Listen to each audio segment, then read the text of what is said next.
அறிமுகப்படுத்தி இருக்கிறார்கள் ஜப்பான் விஞ்ஞானிகள். இதற்காக அவர்கள் எடுத்துக்கொண்டது கம்பளி பூச்சி தாக்கிய தக்காளி செடி மற்றும் எவ்வித பூச்சி தாக்குதலுக்கும் ஆளாகாத கடுகு குடும்பத்தைச் சேர்ந்த மற்றொரு செடி. ஒரு செடி பூச்சி தாக்குதலுக்கு ஆளாகி இருந்தால் அந்த செடியில் இருந்து உடனே கால்சியம் சிக்னலிங் மூலம் பக்கத்தில் இருக்கும் செடிக்கு சிக்னல் பறக்கிறது. பக்கத்து செடி தன்னை பாதுகாத்துக் கொள்ளுமாறு எச்சரிக்கை செய்கிறது.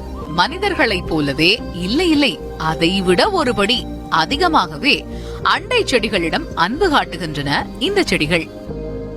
போடா, உன் பிள்ளைக்கு பேர் வைக்கிற மாதிரி மாட்டுக்கு பேர் வைக்குமே, கருப்பா வாடா, செவலை வாடா, மயில வாடா அப்படின்னு ஒரு பேர் வைக்கிற மாதிரி நாய்க்குட்டிக்கு ஜிம்மி பம்மின்னு என்னத்தையே வச்சு கூப்பிடலடா, அது மாதிரி மரத்துக்கு பேர் வைடா.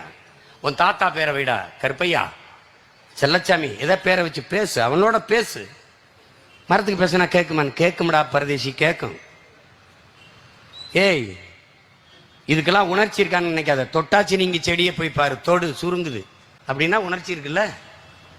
இருக்கா இல்லையா? இருக்கு. ஒரு தோப்புல இருக்கிற ஒரு மரத்தை நீ வெட்டி விட்டால் அதன் அருகில் இருக்கிற மரங்கள் அடுத்த முறை பூப்பதும் காய்ப்பதும் குறைந்து விடுகிறதுங்கிற பயந்துருது மரம்ங்கிறாங்க. நீ நம்ப மறுக்கிற. நீ கைகுலிக்கு கட்டி பிடிப்பது போல கீழே பூமிக்கு இல்லை வேரோடு ஒரு பின்னி ஒன்றோடு ஒன்று